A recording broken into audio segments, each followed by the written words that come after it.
Welcome, everyone. Have you ever thought that something is just not fair? Really not fair. I know I feel like this very often. I remember a couple of years ago, the Champions League final, the best player in the team was fouled and he had to go off the pitch and he couldn't play anymore. And I thought, it's just not fair. And sometimes I hear my sons saying to me, "Dad, it's just not fair. Why do I have to tidy my room? Why can't you tidy it for me?" Often we feel things are just not fair, are they? Wouldn't it be great if someone always had your side? If someone could stand up for you when you got in trouble and say, "No, it wasn't his fault." Well, let's read what it says in the Bible, a story that Jesus told about fairness.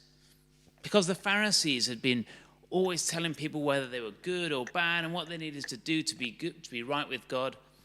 And God told them this. Jesus told them this story, and it's in Luke 15. If you wanted to find it yourself, it was a story about a father who had two sons, and one of the sons said to the father, "Father, I want you to give me my share of your property." So the father gave him his share of the property, and a little while later he decided to leave, and he went on a journey, and he took all the money with him, and he spent that money rather quickly. He bought some fancy shoes, some cool clothes, a nice fast car. And soon all the money he had was gone. And then a famine came. It was very difficult to find the money for the food, and he started to feel hungry. And he thought, what am I going to do? He got a job feeding pigs on a farm.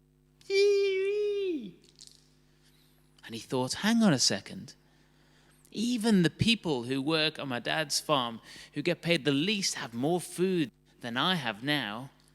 I know, I'll go back home and I'll tell him I'm really sorry, and I know I don't deserve to be your son anymore, but maybe he'll give me a job and I'll be able to have just enough food to eat again.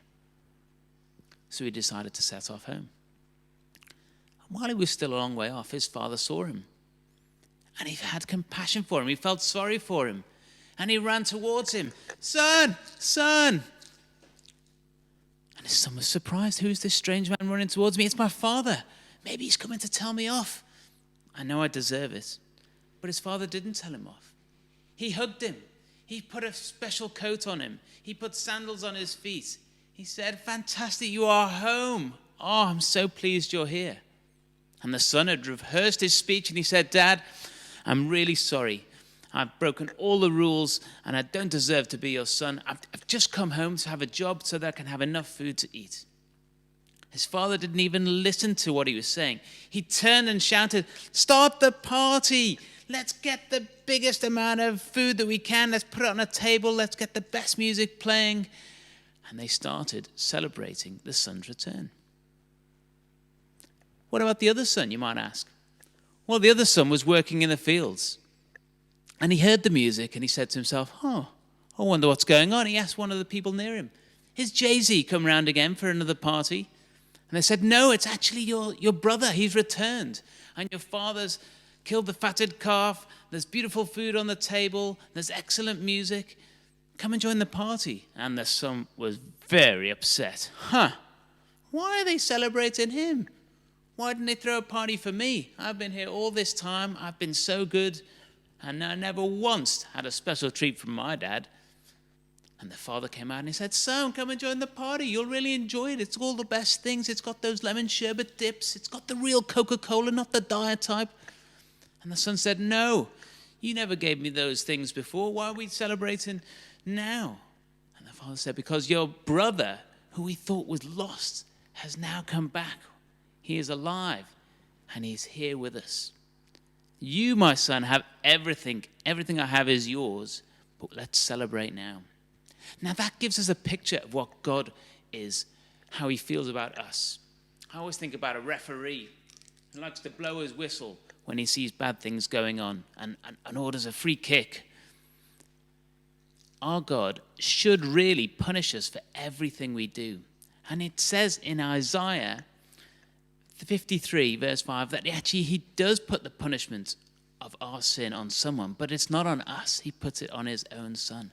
Our God is gracious.